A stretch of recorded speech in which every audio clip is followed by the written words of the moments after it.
two ways that you can pay yourself from the business. So you just started the business, or you're running a business already and you're thinking, I cannot use my business account to pay for my personal expenses. So how do I pay myself?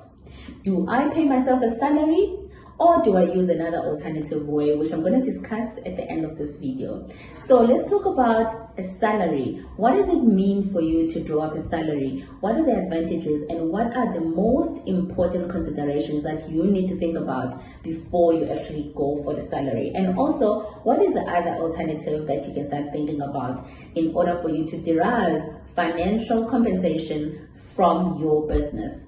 But before we get started, let's cue in the intro.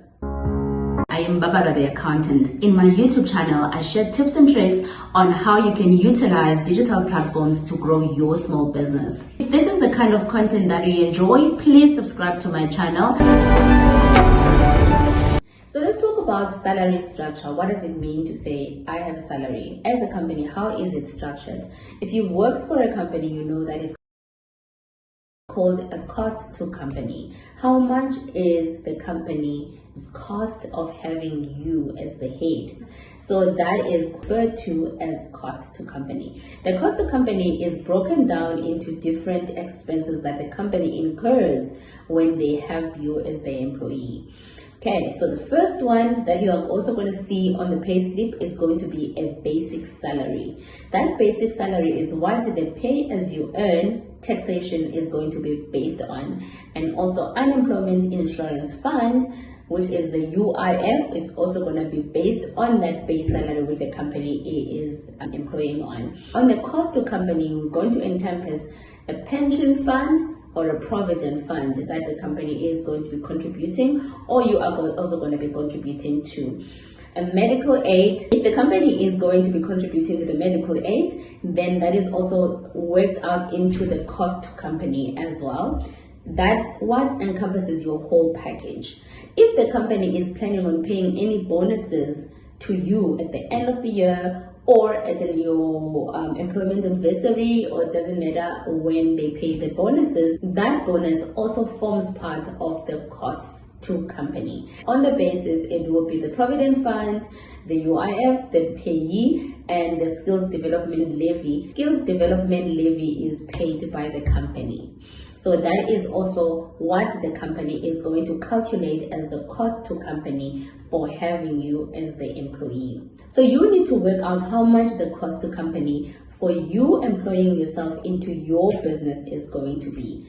The base salary, the UIF, the payee. Because the amount that is going to be coming to you as the net salary, we also have the responsibility to pay the payee and the UIF over to the Department of Labor, and also the payee, we're paying it to SARS.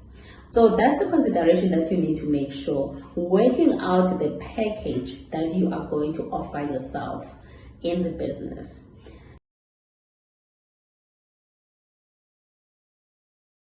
So how does payee work? So let's say the business is not making any money in the month, but then because you have employees, you as the employee, because you have yourself as the employee, you've appointed yourself as the employee of this business, SARS expects you to pay the payee amount whether the salary has been paid to yourself or not, because you've appointed yourself as an employee, and you are going to have that debt that is going to accumulate on the SARS side if you are not paying yourself the salary. This is a responsibility that you're going to have to do on a monthly basis.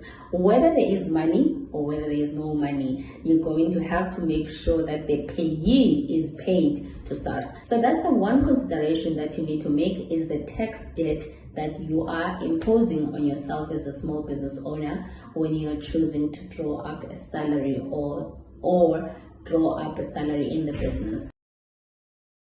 Now, let's talk about the advantages of you paying yourself a salary. Because you had a salary, you had a personal profile. With your personal profile, you have expenses that are coming in on your credit bureau that show that you have this much income that's coming in, and then you have this much expenses, and that builds your personal profile, which makes you credible for getting more financing, loans, cars, etc. And also, if you are looking to buy a car in your personal profile with your individual personal credit score, then you will need to have a salary that is going to show consistency prior to you buying that asset.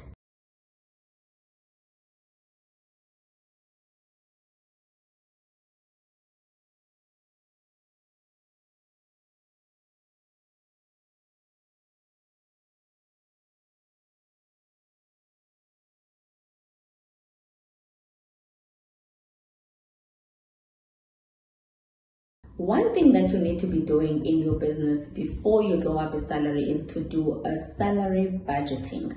This I recommend even if you're going to employ someone. You need to do salary budgeting. The salary budgeting is you are going to draw up a cost to company budgeting. How much is it going to cost me as the business to have you yourself as the employee, as the head? And then the salary budgeting means you have to have the money in your reserves to ensure that those salary payments are met on a monthly basis. So that is not just a challenge or a disadvantage, it is a responsibility that you need to have. Like I've mentioned before, the responsibility is even if you have not paid the salary to yourself, you failed yourself, you have not paid yourself the net salary on a monthly basis, but then you have the responsibility to pay yourself payee, pay as you earn. You have to hand it over to SARS.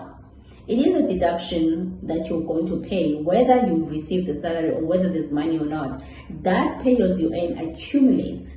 If you are not paying it, it accumulates unless you are going to dismiss yourself or dismiss the employees officially, that they are removed as they resigned or retrenched or they have been dismissed. Then you will no longer have the responsibility to pay as you earn. So that is a challenge or consideration that you need to make sure that you think about before you employ yourself or you employ someone into your business. Now that you're thinking about those considerations, how do you get money?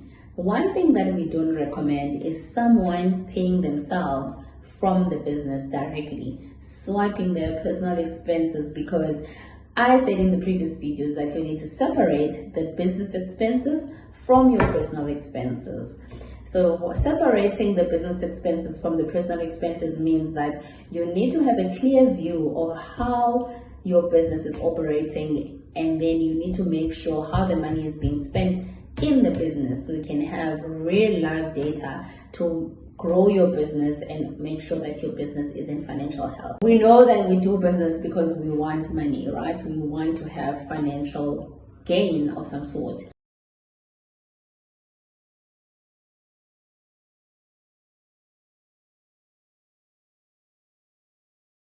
So how do you compensate yourself if you don't have a salary, and then also you don't want to pay yourself a salary because you're thinking about the pay tax debt and that you are not ready for in terms of your salary budgeting? You don't have the resources yet to sustain yourself in terms of that tax obligation. Then what's the other alternative? Because we know the reason why we open businesses is to also gain from the businesses, which is a financial gain. Let's be honest, I open up my business so that I can also make money. Right? The plan is to build the business, grow the business, and make sure that it succeeds beyond me. But then at the same time, I'd love to also gain from the business. So the alternative is from a business owner who does not want to draw a salary from the business and is not going to be spending the business money on their personal expenses, is to draw up a dividend. A dividend has a lesser tax obligation percentage.